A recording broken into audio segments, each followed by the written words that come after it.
Do you have any legends of trees? Legend says that this is the very tree from District 12 known as the hanging tree.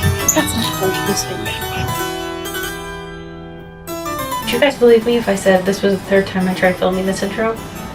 Hello everyone! This was not my intended video. Instead, I'm sharing this video, which is a costume that I made in October 2023 that was inspired by an Animal Crossing dress. It's one of my favorite costumes. I filmed the entire process and I always wanted to make a video out of it, but I never got to that. So that is what I'm doing here. I also thought it was more in line with the season. It was the first enormous costume project that I had ever done, and I had a lot of mental breakdowns. And you know, I'm not gonna let that go to waste. Where was I going with that? Obviously, I don't think it's necessary for me to include my mental breakdown. Every time October comes around, I have very prominent memories of that time. And they're good memories. I also didn't realize how difficult it would be to edit the video because I had 20 hours of footage and it's taking up a lot of space on my external hard drive. I've also been staying up until like 4 a.m. so you better watch this video. I'm losing circulation in my feet. I need to stand up. I hope you'll snuggle up with a cup of coffee, maybe take some notes if you are interested in making something this extravagant, and I hope you enjoy the video. Very on theme today. So there's this dress that I've wanted to make from Animal Crossing again. For all you Animal Crossing lovers, the witchy dress comes from Muffy's Creepy Cookie. It contains many tantalizing pieces of furniture, along with the matching clothes set. I just made the dress and the hat, as the boots were a monster I did not want to deal with. I have everything to make it. Here's my fabric. Let me try to remember how this goes. 2 years ago I got the fabric. Kind of have the concept already drawn. This was from last year. I don't think I'm going to be changing anything. I'm hoping this will only take a week. It might take long. Oh no, I don't want to. I'm hoping to make it a week. I'm starting to remember. The reason I never start on any projects is because I spend so much time looking for the right fabric. So for some reason I didn't show it here, but the skirt was just a bunch of thrifted curtains that I just sewed all together. And then I just gathered that. Pleated, gathered, however you say it. And I tried to sew that on my machine, but sometimes it lacks confidence, so my hands were forced to do the labor. I did a lot more hand sewing on this than I had anticipated from the beginning, but it can kind of be meditative in a way, so it's not horrible. And sometimes I prefer hand sewing because I have a lot more control over things. In any case, I just stitched that into the waistband, and then before doing the inside of the waistband, I don't know why I didn't sew the back of the waistband. Disregard that.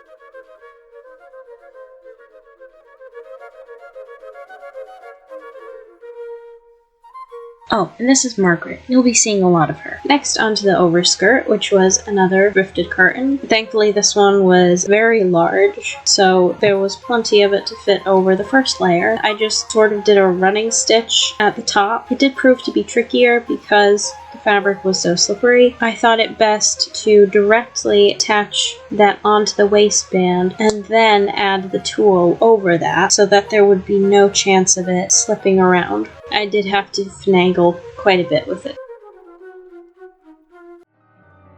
I decided not to cut any of this moment out just because it was too pretty to cut out. I feel as though I'm being transported into some kind of magical fairyland. And then I just gathered that tulle and I stitched it on top of the waistband of that sheer skirt layer. I have to add some snaps or hook and eye closures. Not really happy with the waistbands. They're a little bulky. I really don't feel like taking this apart. Now I'm going to go on to the next part, the overdress section. I wanted to use this. I don't think I have enough. Probably not. What I'll be doing is creating a sort of mini dress to go over that, to go over this. I think it's gonna have a zipper in the back. The only pattern I can find is this one for a reference. I have no idea how to do this. Despite my lack of knowledge, I did indeed do it. I refuse to buy patterns because I think they're too expensive, so I will just find a reference of something that I would like to use, and I will create my own pattern, and it's a little more convenient and just fit it to my size. Patterns are confusing, in my opinion, but I suppose if I took the time to understand exactly how they worked, then it wouldn't be so difficult, but not then and not now. Who knows, maybe in the future.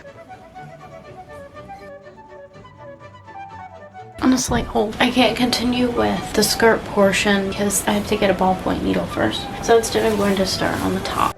For the bodice, I just used my own pattern. So useful, so helpful. I really recommend making your own bodice pattern. I'm sure everybody has, so you can shut up, just keep that to yourself, nobody asked. The bodice was 2 layers. Technically, what I used for the outer layer is a lining fabric, but well, just ignore that. It worked for what I needed. And the inner layer was just some Halloween-themed cotton fabric that was given to me. Of course, remembering to iron the bodice. I'm very proud of myself. And then I top-stitched down the seams of the bodice just so that it could keep its shape. Sometimes I add zip ties, but I wasn't planning on doing that, so I just used this method instead. Once I got the ballpoint needle, I just sewed the rest of those pieces for the overdress together. My idea for the front of the dress was just to have a bunch of pleats that sort of came together. I would add the buttons down the center with some lace on each side. I got really frustrated with the whole front gathering that I just hopped on to making the first part of the belt, which is just the gold part that goes in the center. Pretty self-explanatory.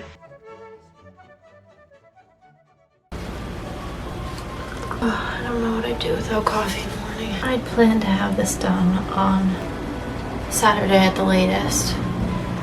I did not get it done. I keep making things difficult for myself. And I overthink, and by the time I start on something, I've overthinked half the day. And that's what this is here.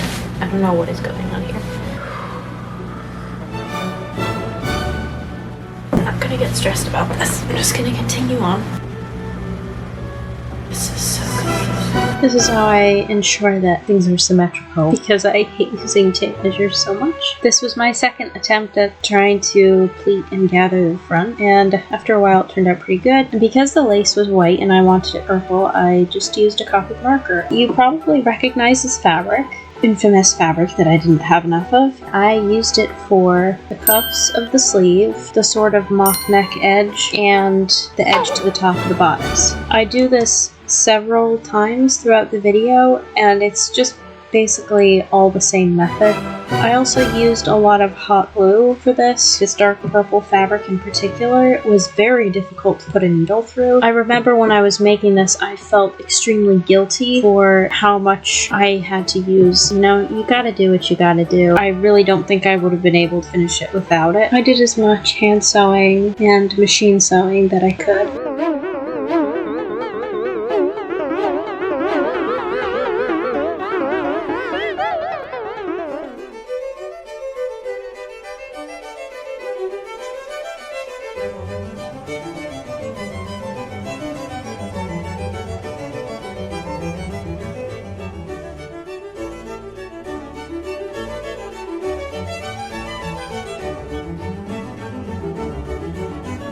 I attached the chiffon overdress part to the bodice on the inside because that's where the zipper is going to go.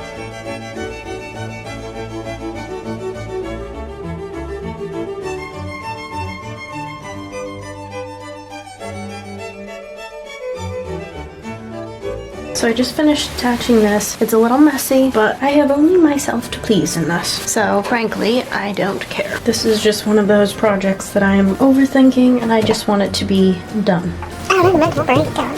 So that's how I know that I absolutely need to get this done. This looks so bad. No, I said I don't care. I don't care. Don't care. I do care, but I don't think it's that important. I knew this was going to happen with hot glue. Here's the inside. Just as messy. But nobody can see it. This video is sponsored by H2O. Stay healthy and hydrated with H2O.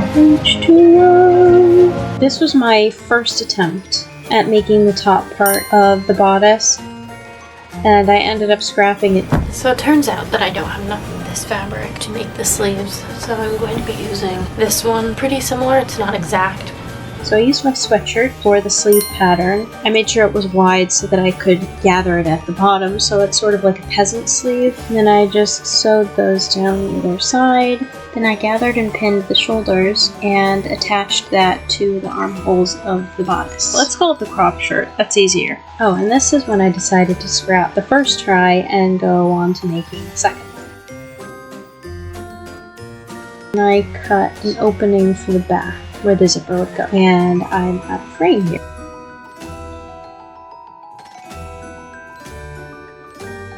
And then here I wanted to try it on and make sure that the neck was wide enough and it wasn't going to feel like I was being suffocated. Does anybody get that? Where you can't wear a turtleneck or a mock neck because you feel like you're being suffocated? I don't know if it's some kind of claustrophobia or something, but I have a really hard time wearing anything that has a high neck. It's not as bad as it used to be. I've kind of trained myself out of it, and now I'm going on to making the cuffs. And again, this part is pretty self-explanatory. These were probably the easiest parts of the costume to do. I believe here I'm hand stitching the back. Essentially for the belt, I folded it like a candy wrapper, pinned it, and then hot glued it together. And I used the same method as previously seen for the gold strip that goes across the middle. However, I did hand sew that gold strip, and then I hot glued it to the pink belt. So it looks as though I did a running stitch at the bottom of the sleeve, and then I pulled that thread through to create a lot of gathers, and then I pinned those gathers down, and then I hand sewed that, and then I attached the cuffs using hot glue. Are we surprised yet? And I basically sandwiched the sleeve between that cuff.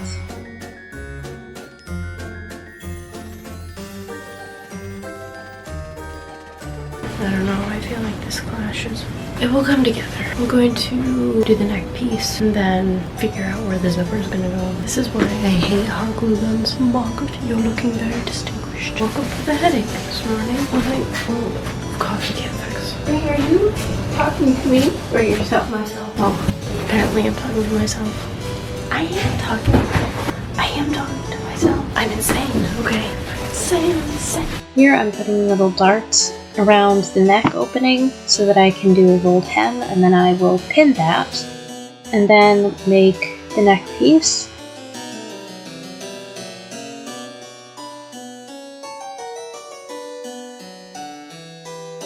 And it's the same sandwich method, basically. Sandwiching the chiffon cropped shirt between the neck cuff.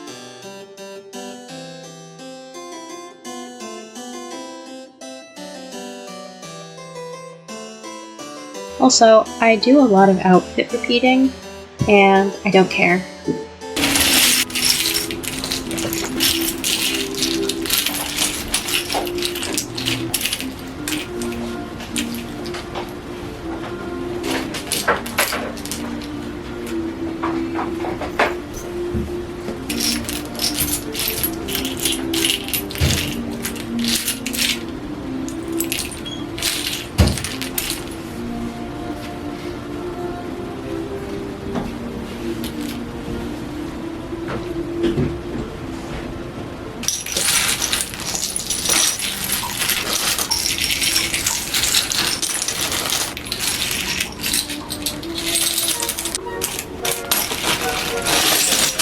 Having the zipper go all the way up to the back of the neck didn't sound very appealing to me. Instead, I decided to have a button closure at the back of the neck cuff. So I picked out a button, and I had a gold string, and hot glued that string to the back of the neck instead of sewing it like I did the button, while burning my fingers. I don't know why I'm drinking coffee at 6 p.m. So I'm back. I had mental breakdown before, and I was also why do I keep having mental breakdowns? It's just the reality of me sewing. I get frustrated. Whatever. Let's call it. I got overly frustrated and I needed to take a break. So I took some time. I exercised. Took a walk. Feel so much better now. Have refreshed ideas now. So I'm going to add the zipper So I proceeded to attach that zipper. Oh, and I was on Discord and playing Lord of the Rings online at the same time. And yes, I did indeed hot glue the front of this bodice while wearing it. Don't take my example though. It's my nephew. He's very disturbed. Meeting strangers upsets him. That's why I kept him upstairs. You're never going to see those freaky friends of yours again. Never! It's home. I think it's brilliant. Where have you been? What did I do? Jane, she's been talking about your summer. It's been annoying, really. Morning, Weasleys! What a night. 9 rains. 9!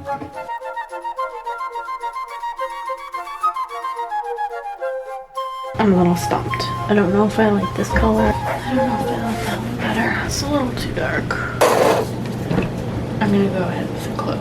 Save the easier parts for last. So this was a duvet set that my mom actually found at the thrift store. She thought I might be able to use it, so thanks, Mom. I've never made a cloak before. I don't know why I keep calling it a cloak. It's a robe. It's like a Jawa robe. Anyways, I've never made a robe before, but it proved to be a lot simpler than I had anticipated. I just used my own bathrobe as a reference, and I made sure to make it wider and longer for the extra dramatic effect. The outside is the elderberry purple, the inside is the magenta pink, and I cut out 3 sections. 2 for the front and 1 for the back. One of the best things about this set was the fancy embroidery all over it. It definitely added to the elegance of the whole thing. The pillowcase worked out perfectly for the hood. Then I just worked out cutting more gold edge pieces that I needed. This will be for the hood and for the sleeves of the robe. And then I spent quite a while on the inside of the hood, just making sure that everything laid flat. And then I used my sweatshirt again to cut out the sleeves. And I stayed up pretty late doing all the hand sewing on the hood.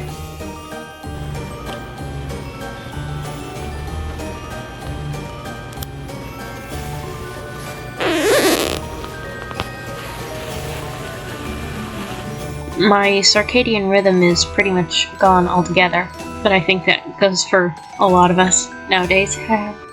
The hood turned out so nicely, and it really makes me want to make another one. Now onto the actual robe part. I used the pillowcase method, which is basically what I used for the bodice. I had the dark purple and magenta, and I sewed it together all the way around except for the bottom. I did that with all 3 pieces. And then I flipped those inside out, ironed them down, and pinned them all together. I ended up not having enough of the pink fabric, but luckily I had another decent amount of very similar pink fabric that I used in it. It wasn't the exact same texture, but because it was inside, it wasn't going to be too noticeable. I did quite a bit of hand sewing on all of this. Mostly I would put basting stitches in just to make sure it was how I wanted it to be, and then I would take that to the machine. At this point I am running out of things to say and ways to explain what I'm doing, so I hope this is all self-explanatory.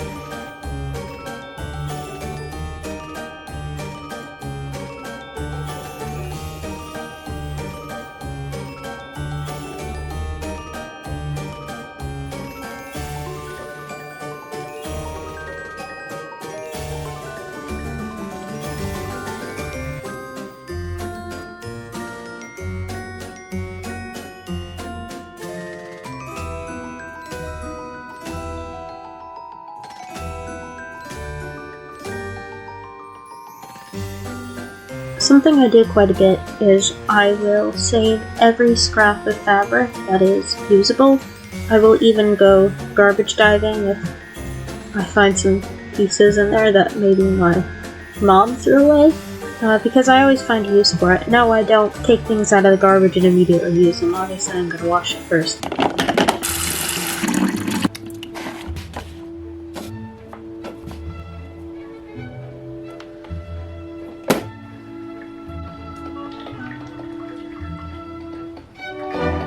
Where did I go? All this disappeared.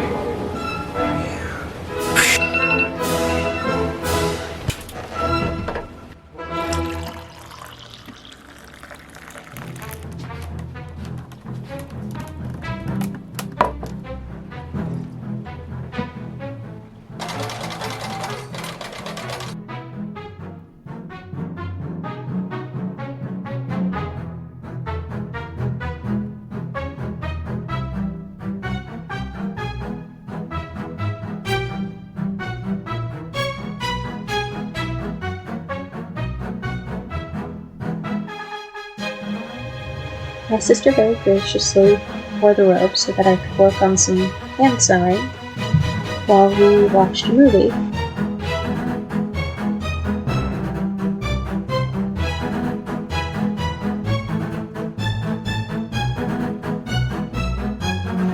And then I took that back to the couch and finished whatever I was doing. I did more work last night off camera. I stitched the hood to the robe, and I went to bed after 2 again. Yeah, I'm reading this one myself. We need to talk. I need to talk to somebody. Oh, I look like a professional YouTuber. I'm breaking out a little bit because today is pretty much the last day that I can work on it, other than little bits and bobs. Basically all the sewing machine stuff I have to finish today. And it's just, I also forgot about the hat. I'm so tired.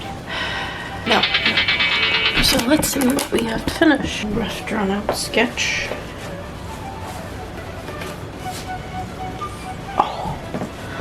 I forgot the gold embellishments on the bottom of the robe.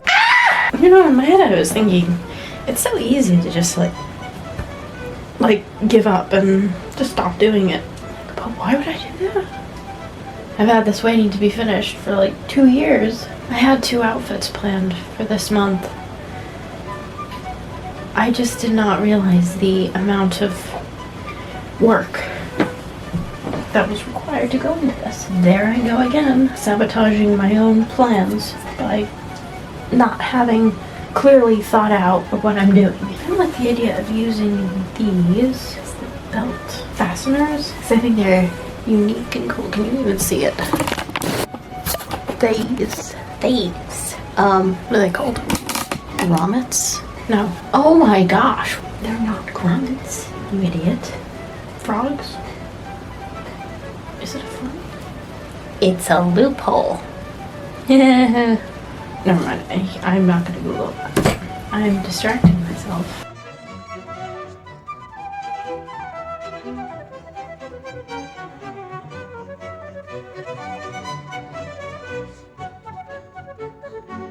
Here I put it on so that I could measure how much I needed to cut off from the bottom so that I could hem it.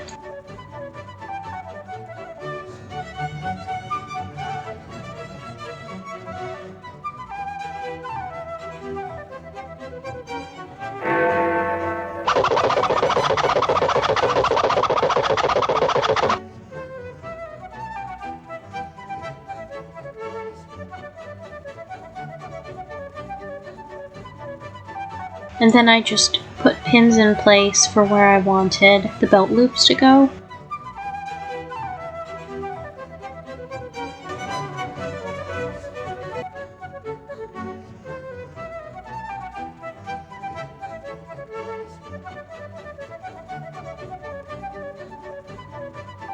And then I just went on to making the belt. Technically, they're 2 ribbons because they tie at a bow in the back. So I just used the first belt that I made to measure how wide and long I wanted it to be, and adjusted the length according to how big I wanted the bow to be in the back. And then I hand sewed that to one of the belt loops and then put the thing over that, as you can probably see.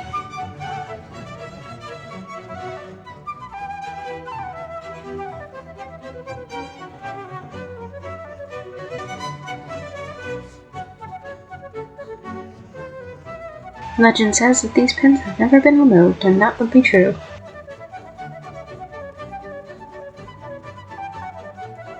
This was probably the most enjoyable part of the entire process. Originally, I had thought maybe I could cut out these pieces from my gold fabric, but my noggin just wasn't able to come up with a reason to actually do that when I could just paint it. You also might need an emotional companion throughout this. Thing was a perfect support companion for me. I traced out the pattern just using some paper that I had taped together, and then drew that pattern down just using a marker, and then I painted that right on.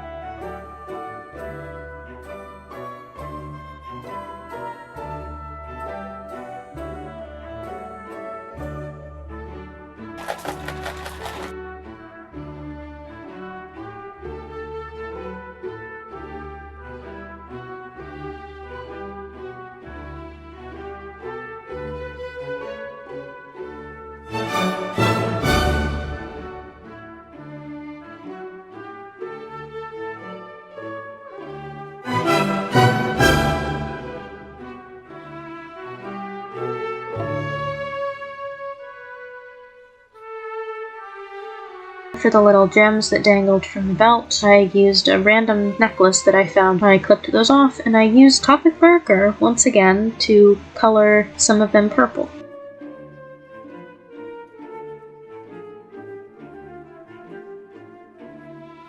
Just adding some snaps, and then finishing up, I did a few attempts of this little bat decoration. After finally getting the size that I wanted, I used felt and overlaid some of the sparkly tulle over that. Then I used the Copic markers again to color the gems and to mark around the edges just to give it a little more depth.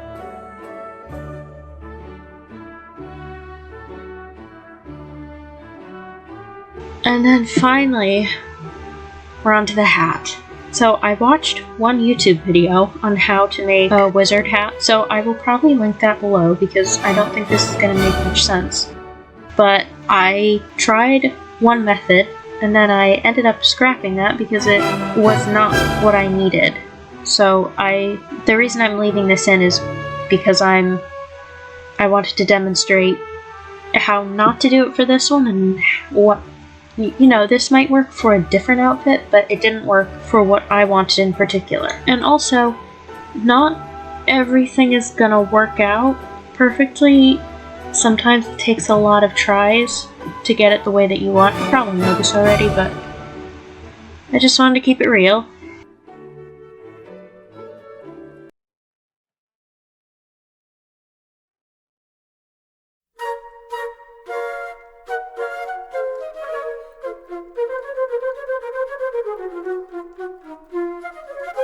Coffee definitely helps my creative process. Thank goodness for that.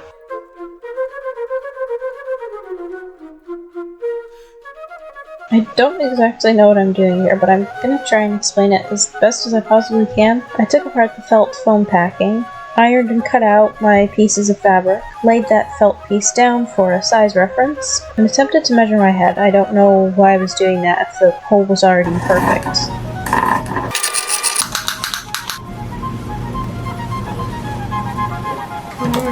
I hate measuring. Realizing that this method of making the cone was too stiff for what I wanted.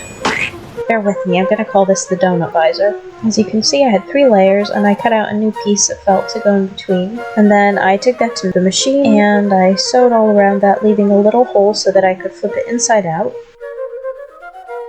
And then I ironed that down, and then proceeded to make the cone. I did not put packing foam between, instead I used felt. And I did end up putting a piece of black poly something foam between the donut visor layers. I don't know why it's not on camera. I noticed towards the end I don't have a lot of footage, and that's probably because I was in such a rush. I had a very strict schedule and this had to be done by Halloween. And then for the back of the cone, this was very satisfying. I just scrunched it all down and made a lot of pleats in the back, and then I hot glued that onto the donut visor, and I did stuff some extra felt into the cone to give it extra shape and structure. And I just finished that up. Then I cut out the ribbon. This was very easy. Just hot glued it again. And then I added the gold ribbon. And then I just finished up attaching some of the random stuff that I needed to finish. And then I cut out the little bat wings that go on the hat. I guess I forgot to film that here as well. I used some colored paper that I layered over the foam. I just glued it because the paper had sharp edges and foam of course didn't have that, and so I liked how it looked, and I used the same method for the spiderweb. And then I just cut out a mini pillowcase for the bow. And then quite literally before I got the pictures, I added the gems to the hat. So, yay, I'm finally at the end. This has been quite a journey. Thank you so much if you got to this part. Let's get to the reveal.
There are definitely some things that I would change about this, but at the time, this is as much as my noggin could process, and I have learned a lot since then, but I still love this dress, and I will continue to wear it and enjoy it. So, I don't know, I'll just give a list of some things that bothered me about this, despite being smitten by it. But anyway, thank you so much for watching. Subscribe. Bye.